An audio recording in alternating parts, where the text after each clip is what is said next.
Welcome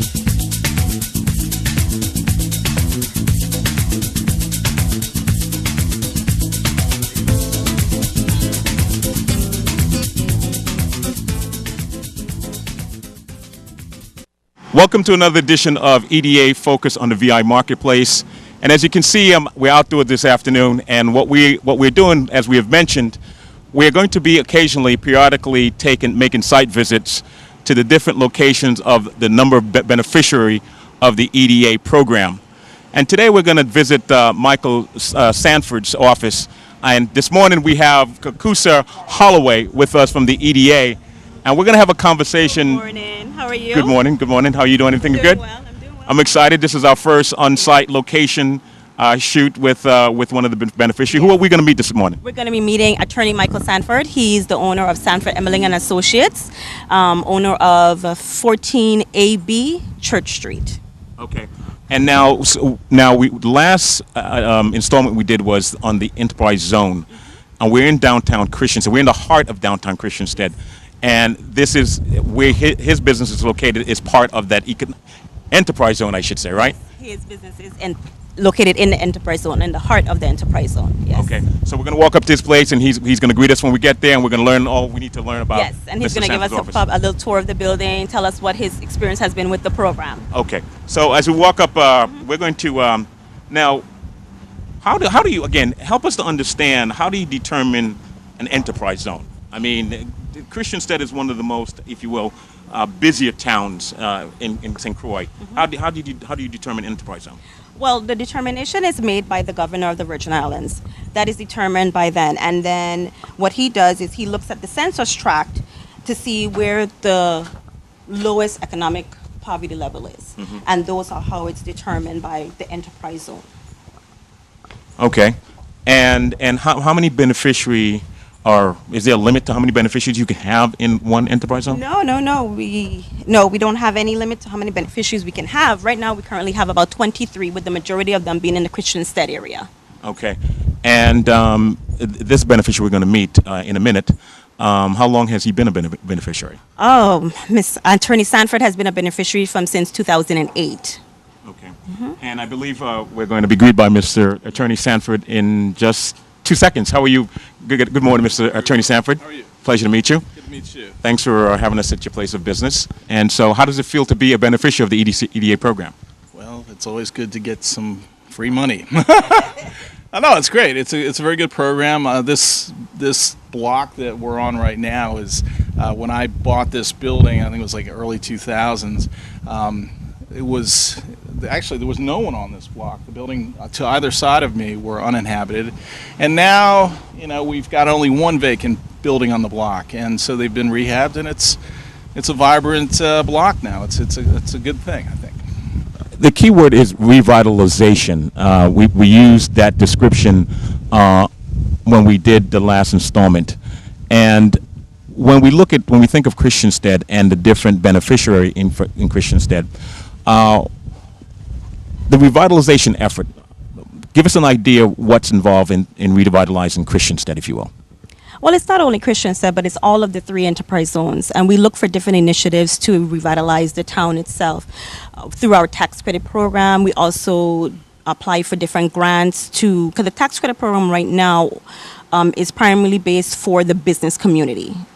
To help with gross receipt taxes, help with their tax liability, help them have a stay on their property taxes, but also we apply for grant programs so that way we can initiate different special programs to help our residents, like scrape and paint. In Christiansted, we have not done that only because we have strong stakeholders in Christiansted, which is St. Croix Foundation, and they've been working in conjunction with us to provide those programs to the residents. But it's all about the revitalization, making sure we're bringing back residents into the community, making sure we have a mix, because it's always been a mixed-use community. So making sure we have residents, making sure we have the business community here as well, so everyone can coexist together. And bring it back to that vibrancy that it used to have, that history, that culture, that everything is going to be displayed. Now, we're about to go inside of Attorney Sanford's office. Have you find that the word is getting out that the EDA is serious about the restoration and revitalization of the towns and businesses. And do you find that beneficiaries like Mr. Sanford, are you seeing more? Or talk to us a little bit about what kind of response you're getting. Well, when we first started, I first came on in 2008, and at that time we had, I believe, 4 beneficiaries. Now we've grown to 23 over the last 4 years. And through beneficiaries like Attorney Sanford, who have recommended our program to other individuals who they know are looking to revitalize the neighborhood. They maybe have a building and are thinking of revitalizing it. They send them to our program. And in conjunction with our program, there are other programs that come along with that and other benefits. But we are definitely serious. We are serious about not only just revitalizing the buildings, but about our residents as well. In addition to our tax credit program, we also do estate planning seminars because we know that is an issue with multiple owner buildings in the historic towns, and that is free of charge. We do have attorneys who come and lend us their time and their expertise. So the word is getting out slowly but surely. This is The Marketplace. We'll be right back. Welcome back to The Marketplace. Let's bring in Attorney Sanford. So we are about to take a tour of your wonderful business. And so as we go through, I'm going to Kusa, she's my co-host this afternoon, and you're going to tell us everything there is to know about your business, and so we look forward to learn more about you. All right. Attorney Sanford, can you tell us a little bit of the work that was done in this building? Because I know you spent quite a bit of money and time rehabbing this. First of all, how long did the rehab take? Oh, I would say it took about probably 6 months to do. Yeah, this building, actually the bones of the building were great, but the downstairs was actually divided into 2 different areas. Our conference room, which is right through here, was actually the only way you could get into it was by an outside doorway. And so what we had to do is we actually had to break through this rather thick, I think it's like 2 feet thick rubble wall, and we had to, reinforce it, the opening, and so we could get in this way. And actually, there was also 2 different levels here because this was an old cistern where we're standing right now, which was 19 inches lower than the area right there. We're standing on the cistern. We're standing on the cistern, Wow. and it's stable. We capped it with a concrete pad and then the stone in there, but basically there were 2 steps down. So I mean, this really downstairs was unusable, and it really wasn't. Actually, it wasn't very. I don't think it really was used in a long time. The stairway, which we have here, previously there was about a 4-foot wide circular stairway, which really was unusable. I mean, you couldn't go up and down this thing. It was a very narrow circular stairway with any kind of, if you had to carry a box or anything like that or haul anything up, it was unusable. So there was another entrance to the upstairs, and it was a different entrance. So we actually rehabbed and reconfigured a lot to the downstairs. The upstairs, we didn't have to do too much to. But anyway, it took about 6 months. And it came out well, and we're happy with the space. Do you have any before pictures that would give us a good visual of what the effort you put in? If I had some, I certainly don't have them right now. But anyway, but no, downstairs really you do see a huge difference. Upstairs is not as much.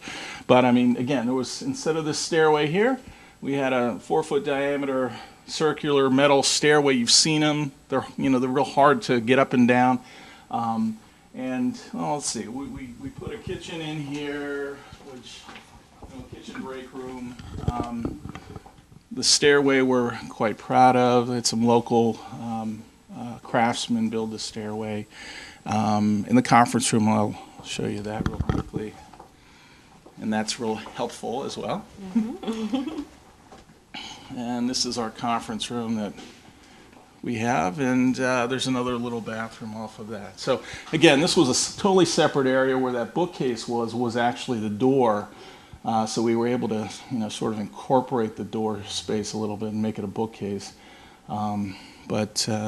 Anyway, most of the work again was done downstairs. Anthony, just so you know, this is usually typical of what our beneficiaries do when they take on these type of rehab projects. They usually try to bring back some of the charm and the historic nature of what the building used to be. So when you see it, it's like, oh, this is beautiful, but this is what the building really used to look like I see. So it's- back in the day. It's just restored. Restored. When they usually undertake these projects, they really restore these buildings back. And this has been restored now over about 5-6 years now. If that, yeah, About that. maybe a little bit more. I don't know. Yeah, 6 or 7 years we've been doing this. And look how great it still looks. Right. So it's not a thing of, okay, well, I'm going to rebuild it, I'm going to rehab this building, and then in 5 years, I'm going to have to redo it again. But if you keep it up, you maintain it like they have done, look how beautiful it still looks, outside and in. How important was it for you to keep the historical value? I mean, I know you're required to do it on the exterior, but as far as the interior is concerned, how important was that for you? Are you more of a contemporary person? Are you more of an antique, historical person? If you look around, you see all the mahogany that we used. I mean, I love mahogany. You can't find local St. Croix mahogany in the amounts that we had to use, but we did use a lot of mahogany. So no, I love local architecture, and I think it's important, especially being in a downtown historic district, to mimic that. You do have the historical commission, so they've got the outside of the building covered. You really have no other option with that, which I'm fine with. Did you need input? I know exterior-wise you needed to comply, but was that the same for the interior as well? No, I don't think they got involved. They don't get involved in the interior build out. But So this is all your decision Yes. to maintain and preserve and restore it to as close as possible to the historical. Sure, I don't know how. I mean, I quite frankly didn't hire any kind of an architect, historical architect, to say, well, this is period or not period. But I've lived on St. Croix since 1986, so I kind of know what Cruzan architecture, Cruzan interior design is, and I think it turned out very well. In dealing with historic preservation, because historic preservation plays a very big part in what we do, in order to be This is The Marketplace. We'll be right back. Welcome back to The Marketplace. approved as a beneficiary, you do have to get approval from historic preservation first before Is that the DPNR part of? HPC. I see. Historic preservation, yes, they're under DPNR. The beneficiary has to get approval before they can even be approved by our board. Historical preservation is really concerned with more the facade of the building. They're looking for that. They want to keep it architecturally and historically accurate on the outside.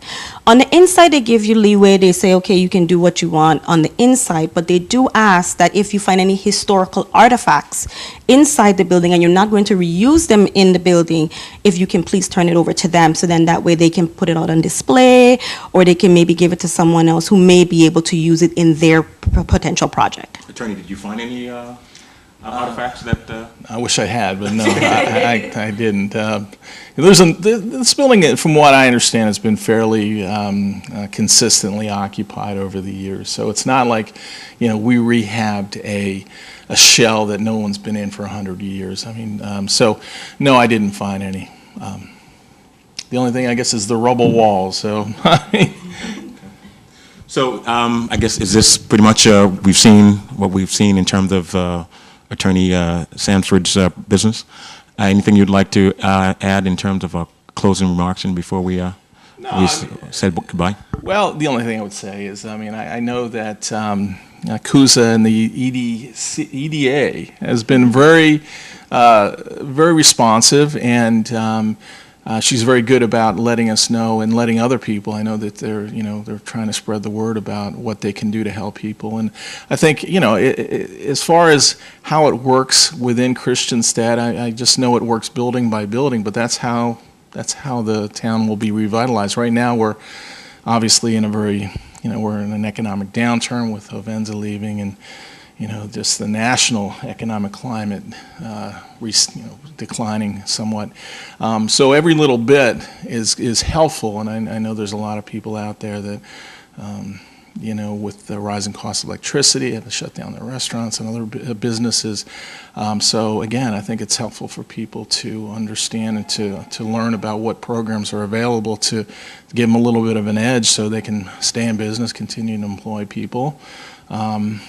And won't have to, won't have to go off island to look for work. So anyway, that's real helpful. Recently there was a program involving federal funding for energy saving measures, and so we actually applied because they helped us with that as well, and got some federal funding for, we're going to put some solar panels on the roof. So, you know, I mean, with the price of WAPA, we're paying like over $1,000. Coordinating with the energy office?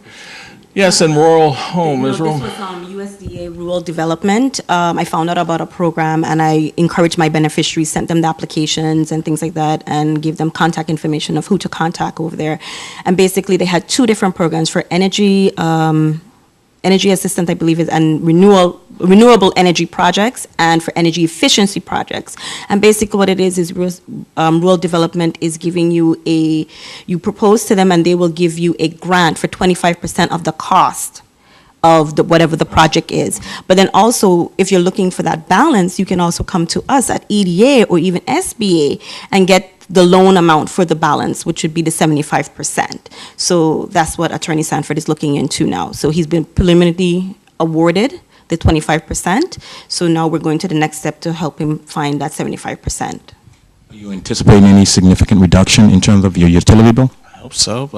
I have solar electricity in my house, and I think I decreased my monthly bill by 50%, you know, several $100s. So, yeah, I mean, who knows what's going to happen with Hovenza leaving the, you know, guarantee. Oh, absolutely. And you have to look that way because, you know, under the U.S. flag, we're paying the most for electricity. In the country? Really? That's what I understand. I mean, significantly more than probably 4 times on average what most people pay up in the States. And we're also in a location where we're getting so much sun. It's just really a no-brainer to go to implement solar, yeah. And again, with the uncertainty what's going to happen, Hovenza's leaving, you know, I mean, is WAPA going to be able to find a source of oil, cheap oil, and from a supplier who will sort of take an IOU, which has been a situation for years with Hovenza. So, you know, I hate to say it, but I don't want to rely on WAPA, or I'd like to decrease my reliance. I mean, there's always going to be some kind of an umbilical cord there, but the smaller it is, the better.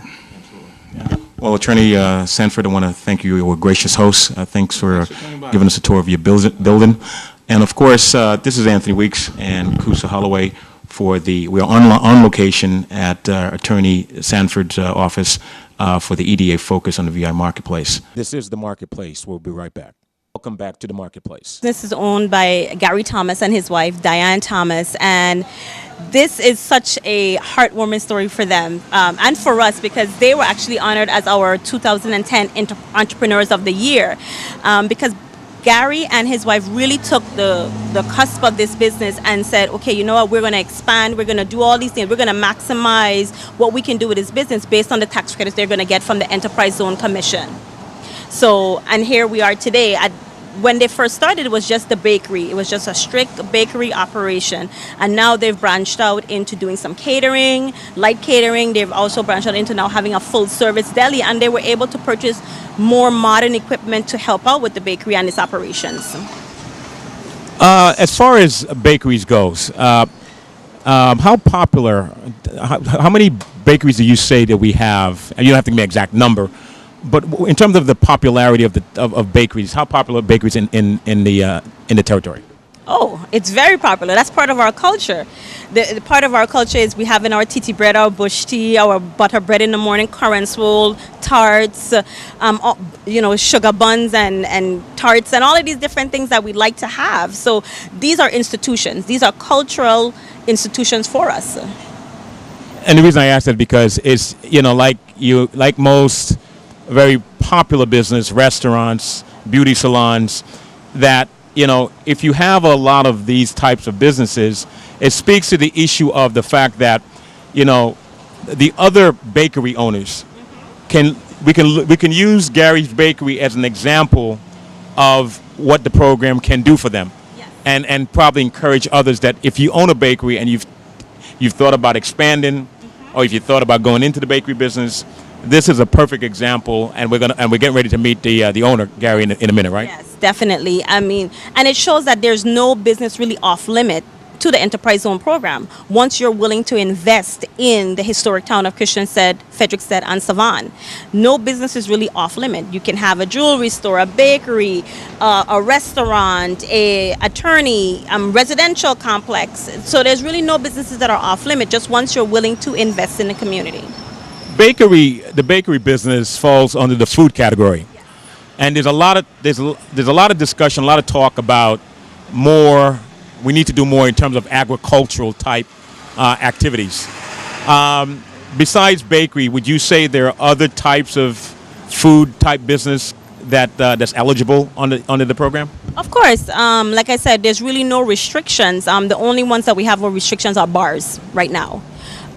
Just standalone bars. But say you have a restaurant that is a lounge that offers food and a bar atmosphere, of course, you can definitely do that as well.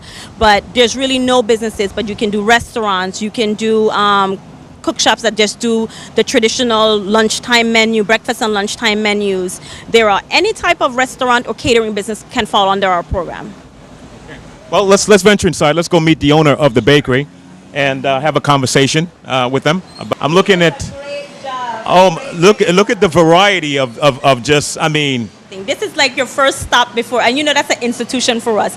Our first stop before we get into work, we have to get our bush tea, our titi bread, our buns and whatever to get us started off for the day. So Gary offers a great selection of items, and you know this is a family business. His father started off Thomas Bakery. As you know, there's 3 locations here in the Virgin Islands. Hello, Gary. How are you? It's a pleasure. Appreciate us having us over to tell us a little bit about the business. And of course, I'm here with my colleague Kusa Holloway, and we understand that you're one of the success stories of the Enterprise Zone business, and just want to come by and just pay you a visit just to see how things are going. And you know, we, as the community's watching this, we want them to have a sense that you know, if you're thinking about going into business, or if you are in business, what are some of the tools and resources that are available to them? So I'm going to turn the mic over to Kusa, because Kusa is the one that you work with to get what you need in terms of the different resources under the program, and find out what was it like for you. All right. So Gary, tell us what was the process like going through applying for the Enterprise Zone program? It was very easy, you know. You fill out the application and, you know, wait for you to be approved, and that was it, basically. Very painless? Yes, very painless. Now, in your terms, because you were awarded our 2010 Entrepreneur of the Year, you and Diane, you remember that? Yes. And you were awarded that because you not only use your tax credits to minimize your cost here in the bakery, but you also use it to expand. Yes. And what did you use those savings for to expand to do? Well, buy equipment and, you know, make the job, the line of work a lot more easier, you know. Yeah. What were some of the type of equipment that you purchased? I purchased an oven, purchased walk-in coolers, walk-in freezers, you know, mixers. So now you have segued from being just a standalone bakery into now being a bakery and deli. Correct. So now, what are your hours of operation and what do you serve? Well, my hours are from 5 in the morning until 8 at night. And, you know, we do from pastries, bread, you know, to sandwiches, you know, stuff like that. And I know you also do some light catering now, like if people want buns and things like that for breakfast in the morning. Platters, you know, and little catering. This is The Marketplace. We'll be right back. Welcome back to The Marketplace. Such as, you know, let's say if you have a little event and you want to do chicken, fries, you know, breakfast as far as saltfish, you know, name it, you know, we do it. So what are your future plans? I know you're looking to do some future expansion. What will be that future expansion? Well, let's finish this building that I'm in right now, and, you know, see what comes after.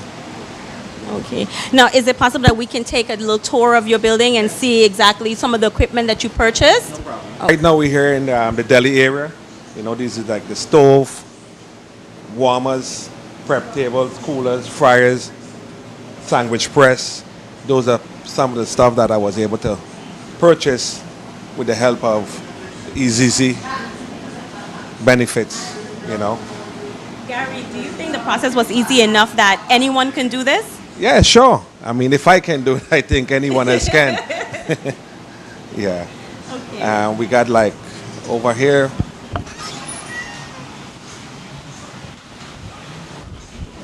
We got like this revolving oven that I purchased. And I got racks in front of it, but we did this oven. We got walk-in coolers, walk-in freezer. Makes my job a lot easier. See that you have, been able to do all these things as far as the walk-in coolers, because now you can store more product, Exactly. you can produce more Prep product. more and put up. Yeah. Exactly. So you'll say that the enterprise loan, the program has helped you. Yeah, quite a lot. Quite a lot. I really appreciate it. In which area most? Gross receipts or income tax liability? Well, both. Both. Gary, I'm seeing a lot of I'm into gadgets and equipments and all this other stuff. So if you can kind of tell us a little bit, I see a couple of, what is that, mixers? Talk to me a little bit about those mixers Those are back here. mixers there that we use to make the bread. This is like mixers that we use to make the bread. This right here is a dough divider. This. Whoa. This looks like an antique here. Is this an antique? It looks really... Well, it's it's kind of old, but it's does the job still. It looks like it has a lot of value. It doesn't look like a modern, but I like the way it looks. Yeah, it's a dough divider. We put the dough in there and it weighs it out, balls it up, makes it a lot easier. So when we make the titty bread, we put stuff in there like that. Make the Johnny cake, we put it in there. Nice. Brings it out like a nice little ball. Yeah. How old you say this? It looks how old you say This is about... About 60 years old? No, not that old. Not that old, no. I'd say about 10, 15 years. 10? Really? Yeah. Wow. It has that antique look. Yeah. You know? I mean, a lot of the machines and equipment that we use here in the bakery, they go from way back. And, Okay. they made them to last, Okay. Okay. And these are what, ovens? Yeah, these are ovens. These are the standalone ovens that we, use instead of using in big volume. We use it in little volume. We use these big volume. We use the bigger So one. like the butter bread and the Oh, so tiki those are the like big- when we those are the come in big in ones. the morning, we just everything. Well, we use the two, but then after we shut down that one and just use it because these are like individual. We got 4 stackable ovens. Oh, Yeah. Made Say that again. Let people hear that. The benefit of... easy. It made me able to purchase stuff that it can make my And that's a heavy duty freezer you got over there. that is stocked. Can we see that? Can we go over there and check it out? We're walking over to the big unit, the freezer unit, like you said before. Look at this, huh? Look at this. Wow. Stocked to the door. so this is all the items that are going to be baked tomorrow. Correct. Oh, so you even do the prep work ahead of time. Yeah. So then tomorrow morning it's just Yeah. start baking right away as soon as they come in. Correct. And if it wasn't for the EDC, if it wasn't for the Enterprise Zone program, we wouldn't be able to have to purchase this. And it's 2 walk-in coolers you have, right? Okay. No, so this is the freezer. We're going to check out the freezer over here. Oh, look at that, huh? Yep. Stocked. Wow. Nice and cool. Ooh. This is good stuff. All right, so this is, folks, this is what it's all about. When you think of the advantages of going through the program, equipment, heavy equipment, all the types of equipment that you need, tools that you need, the program will assist you in acquiring these things. Wow, look at this, huh?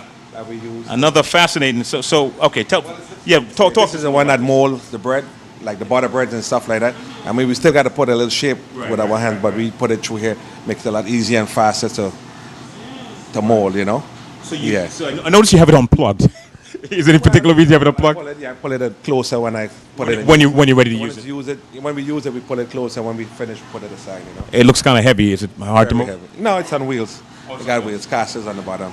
Okay. Yeah. Gary, it's been great. But just before we go, we're at the beautiful display case of all of the goodies that you make. Why don't you just tell us quickly what we have here, as a way to wrap up our visit with you today? Okay, well, right here we have, marble cake, we have macaroons, croissants, cheese croissants, butter croissants, raisin rolls, buns, drops, a variety of stuff. Okay. Variety of And then stuff. I noticed you have some canned stuff here. You have some sardine. Yeah, we do like sardine and Vienna sausage and stuff like that. The local people stick with the local stuff, like fish and stuff like that. What about bushti? Yeah, we got bush tea. You got bushti too? Yeah. Okay, good. Every morning. Every morning. 5 o'clock every morning. So how fast does the bushti How can you keep it? Can you keep it? In Yeah, the we pot, keep or- up with it. Yeah. You can? Yeah. You know, I do my own planting. I have my lemongrass, my balsam at home. Yeah. This is the marketplace. We'll be right back. Welcome back to the marketplace. That's to keep a stock going yearly. You know. Well, Gary, I want to thank you so much. I really appreciate us inviting us in and showcasing, your product and all your wonderful pastry. And folks, again, this is just another living example of what it's like to be a beneficiary of the Enterprise Zone program. And we encourage you, if you are out there sitting on the couch watching this and you're trying to figure out what you're going to do, instead of just thinking about trying to find a job, why don't you be a job creator? You might have an idea that you've been sitting on for a while, or something that you want to, invest in real estate. I mean, there are just different things you can do under the EDA Enterprise Zone program. And I just want to say, once again, thank you so much for being part of this on location with one of the beneficiaries of the EDA Enterprise Zone program. This is Anthony Weeks and Kusa Holloway for EDA Focus on the VI Marketplace. We are now at the location. We're on location. That's right, folks. We're out in the community roundabout, paying visit to all the different beneficiaries to talk about the wonderful things that's available under the EDA Enterprise Zone program. Now, Kusa, we're here in a residential community, which is different from the commercial area. Why don't you give us, an introduction of the area and, of course, the beneficiary at this point? Right now, we're on the corner of East Street and King Cross Street. Up the street, we have Tropical Cleaners. But we also, this is one of our beneficiaries, Mrs. Bernice Kite. Let me introduce Mrs. Bernice Kite here. Hi, Bernice. How are you? I'm fine. How are you doing? And she is the owner of this beautiful residential property. Mrs. Kite and her sisters actually formed, as we were talking about, forming a corporation. Yes, we're talking about family. Yes. That's a very touchy subject matter. Well, in their case, they're a very close-knit family, so it was That's good. easy That's for them. very good. The family unity is good. Yeah. She'd have that look. What is he? Well, they formed a corporation and they decided they wanted to go into business together and do something. So they decided to purchase a building, and they have rehabbed this building. Mrs. Kite and her sisters have been on our program since 2007. And they decided to just go strictly residential, whereas most of the buildings in Christiansted are mixed use, where in the past it's been business on the bottom, residential on the top. That's how it's always been. And that's how we would like to keep the historic towns, which is a mixed-use community, because that drives the vibrancy and the culture and, the patronizing the businesses and everything here. That's how you build a community. You have to have each portion there. You have to have the residents to patronize the businesses, but you also have the businesses there for the residents as well. And Ms. Kite is producing a viable option here in Christiansted, which is residential options. So we are in a primary residential neighborhood community at this point. We just visited 2 beneficiaries from the commercial area, and earlier we talked about where if you have a group of individuals that are family owning a property, and under the effort to revitalize some of these buildings and these areas, if there's a group of family members that can come together and form an entity to be able to take advantage of the funding that's available. Correct. Now, in Ms. Kite's case, they did not previously own this building. They got together as a family unit and said, we wanted to do, right, we want to purchase something in Christiansted. We want to go through this process. So that's what they did. But surely any family can do what they have done. Okay. Well, why don't we have a conversation with the beneficiary and get a sense of feel, what was the experience like for her in terms of going through the program. You've acquired the building. Why did you choose to go through the Enterprise Zone program? There are traditional banks. You could have your own personal finance. Why did you choose to go through the program? Well, let's back up a little. We were actually in the process of acquiring the building, and it was at the time a mixed-use building. It was mixed use. So we turned it into residential only. It was commercial up on top and on the top floor, and residential. What was there before? It was an attorney's office on the top floor and residential on the second floor, and we converted it to one bedroom unit, and it's been successful ever since. and it actually revived the entire corner of East and King Cross Street in Christiansted, and the neighbors have been very pleased because the building was closed for approximately 10 to 15 years unused, and it affected, being a corner structure, it affected the entire neighborhood, and because we were able to partner with the EDA to revitalize this structure, we actually breathe life into this neighborhood. It's interesting you use the word partner, and that's what this is about. The whole, if you will, community effort under the Enterprise Zone program is about public-private partnership, coming together collectively to try to address those issues that will help move the community forward. Certainly, when I look at the neighborhood we're in right now, I see I remember as a kid, and if I may sort of digress for a second, I attended Doc James, if you will, program, talent program. So I remember as a kid going in there and performing, singing and dancing. Yes. And I remember this little house here. I remember knowing the people that owned the property. And this is the Marketplace. We'll be right back. Welcome back to the Marketplace. And I've hung out at this house. Okay. So this goes way, way back. I'm not going to tell you how old I am, but yes. This goes way back. And so there's a sense of nostalgia right now. Yes. And so you chose to acquire this property. It was a mixed use. Why did you choose to go strictly residential? Because I was told, no, it's not a tricky question. Really, the lender preferred that we did not do mixed use because they felt that it would be more beneficial for us if we went strictly residential. Also, the liability issues. With a commercial space, it's sold, I believe, by square footage, whereas residential is a flat rate monthly. And for me, it works. So I have no regrets about going strictly residential.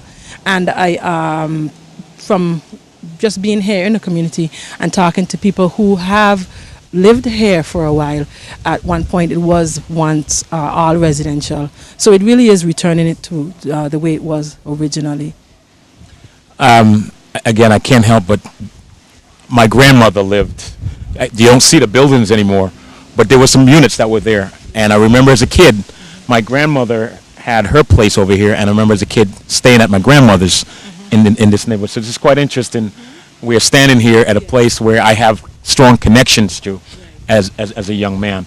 Kusa, let me just ask you, have you sensed, and of course, Ms. Kite, that are you sensing that the work that you've done, have it created curiosity? Has it allowed the community to get a sense of, well, they see room for growth and development? I mean, has it inspired the other neighborhoods to take notice and say, I can do this as well? Well, most definitely. I have seen a drastic change in this neighborhood.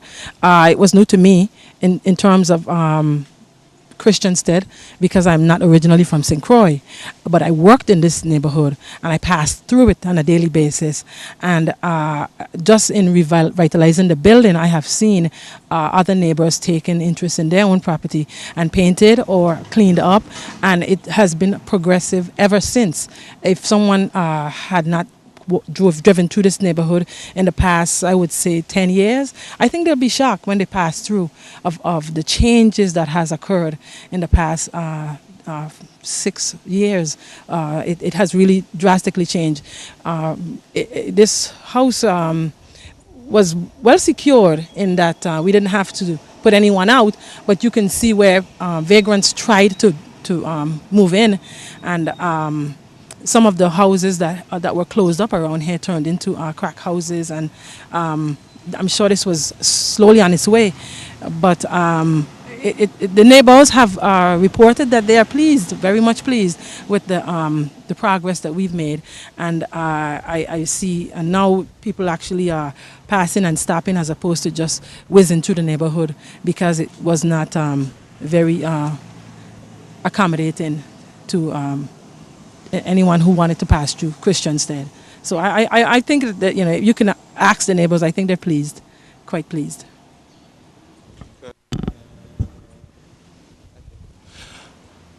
Let's talk a little bit about the I guess the benefits of the program.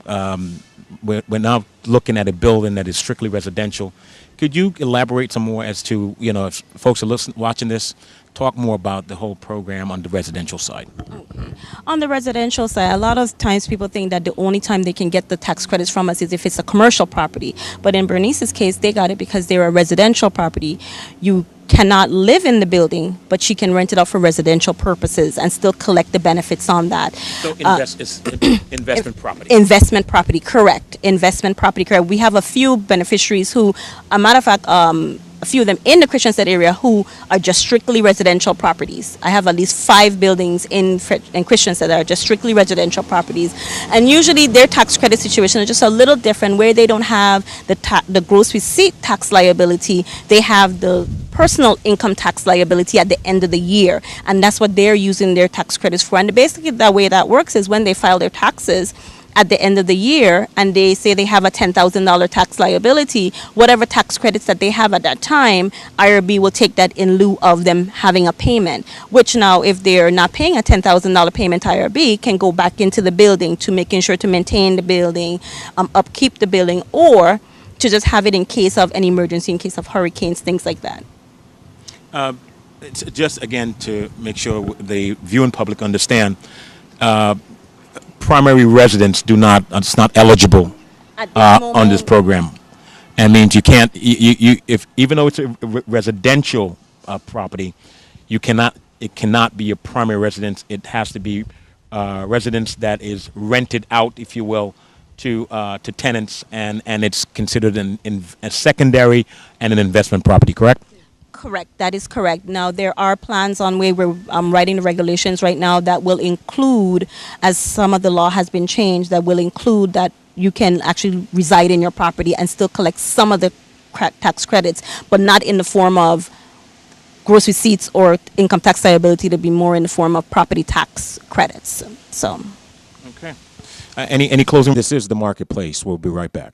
Welcome back to The Marketplace. Remarks, Ms. Kais? No, I just would like to say thank you to KUSA and to the EDA for offering this, and I would like to see more of our neighbors take advantage of it, because it does improve the neighborhood and increase your property value. You are a walk-in, living example of the benefits under the EDA Enterprise Zone program. I want to thank you so much, KUSA, myself, for giving us a tour, I guess doing a site visit of the property. And we really appreciate you being a gracious host and sharing that information. We're at the law offices of Attorney Andrew C. Simpson. Attorney Simpson has been a beneficiary since 2009, and this is actually 14 ABA Church Street. He renovated this building, him and his wife Robin, about in the ending of 2009 going into 2010. They spent a considerable amount of money and really kept that historic integrity of the building, as well as we saw with Attorney Sanford's building. Again, we are here at one of the beneficiaries' office in the Enterprise Zone in Christiansted, and we are with Attorney Andrew Simpson. Good afternoon, Attorney Andrew Simpson. Good afternoon. I'm great. How are you? Okay. I'm here, of course, with my colleague, KUSA Holloway. She is the Synchroi specialist for the EDA on the Enterprise Zone areas. So tell us a little bit about yourself. Tell us, your motivation for getting into the program. Tell us a little bit what it's like, and then you can give us a tour of your wonderful building here. Okay. Well, I've been here 22 years now, practicing law. Was looking for a building for about 10 years, and finally found this building about 3 years ago, I guess now. One of my criteria for finding a building was I wanted a rundown building to fix up. What is that? Why did you want a rundown building? One, as an investment, and two, because I knew about the EDA benefits, or the EDC benefits, Enterprise Zone benefits, I should say. Because it's a huge advantage. With the Enterprise Zone benefits, 25% of my construction cost was paid for in terms of a tax credit. Good motivation. Very good motivation.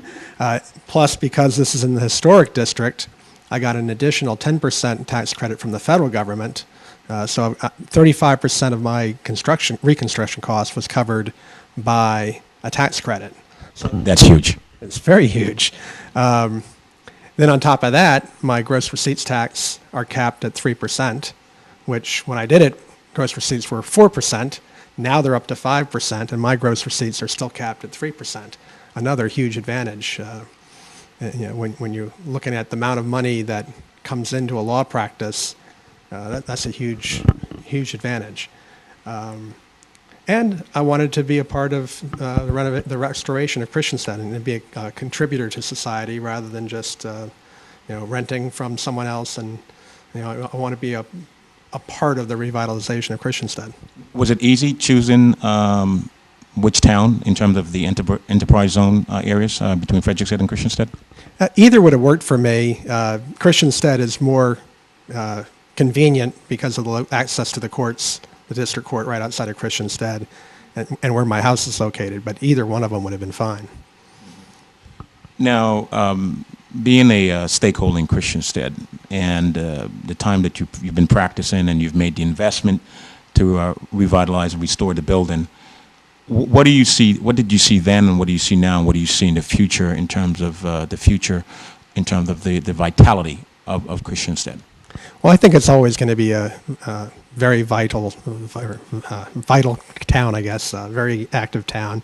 Right now things are in a downturn because of events are closing and because of the economy generally across the country.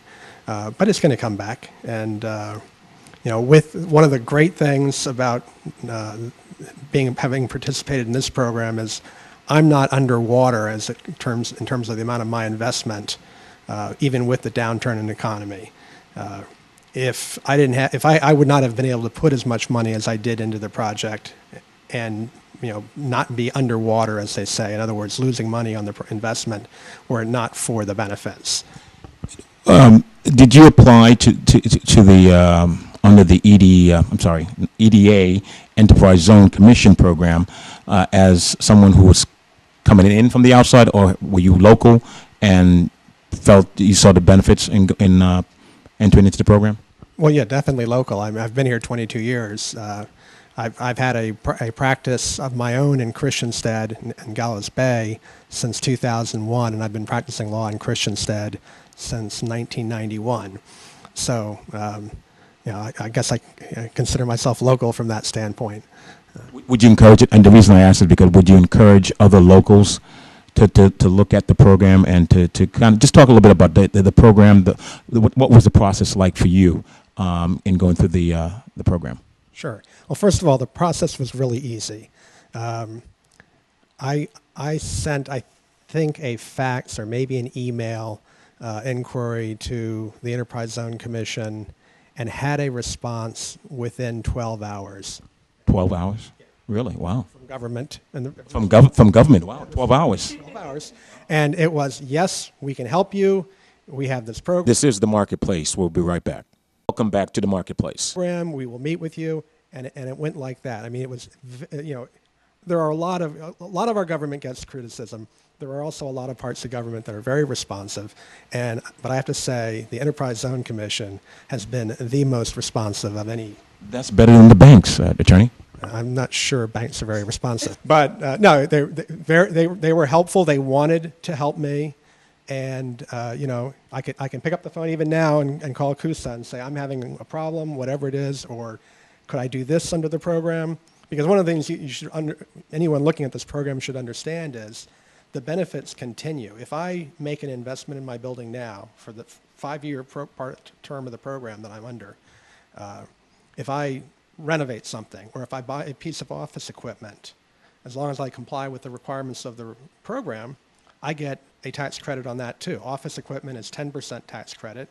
If I decided to add an addition on, that would qualify for a 25% tax credit. So I do call them up periodically and say, hey, we're doing this. Will that be covered? And again, they're very responsive. So. I'd like to pull in my colleague CUSA for a second here, because I want to talk about the incentive for others to participate in this program. And as I'm engaging the Attorney Simpson on his motivation for doing this, I'm thinking, why not continue to acquire more real estate, because the incentive is what it is.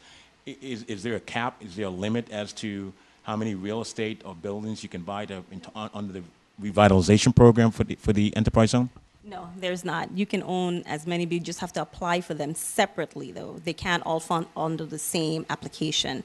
Each building will need a different application, but we do actually have one beneficiary who owns 2 buildings. He bought one building.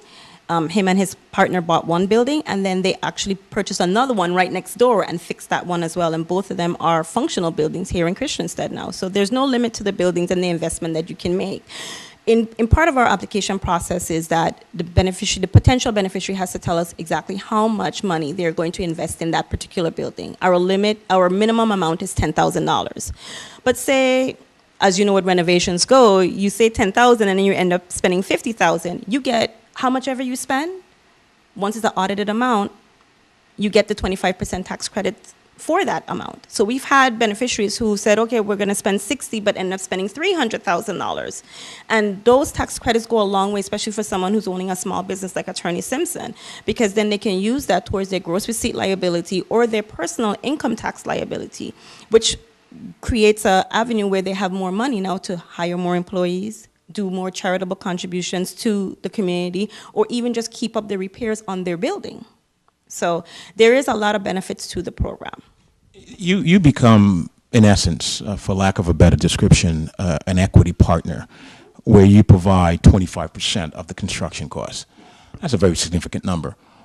Why aren't more local, if you will, residents taking advantage of this program? I mean, that's quite significant. I'm just curious as to know why more locals are not. Because there are a lot of rundown, dilapidated buildings throughout the enterprise zone, and I'm curious, is it like the best kept secret or something?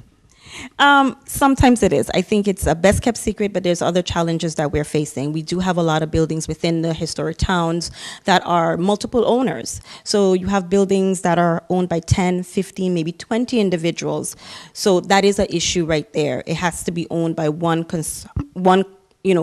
party, whether it's a corporation, but everybody has to be on the same page. Second of all, you don't want to negotiate with multiple entities. Exactly. Not only that, how do you differentiate who gets the tax credits?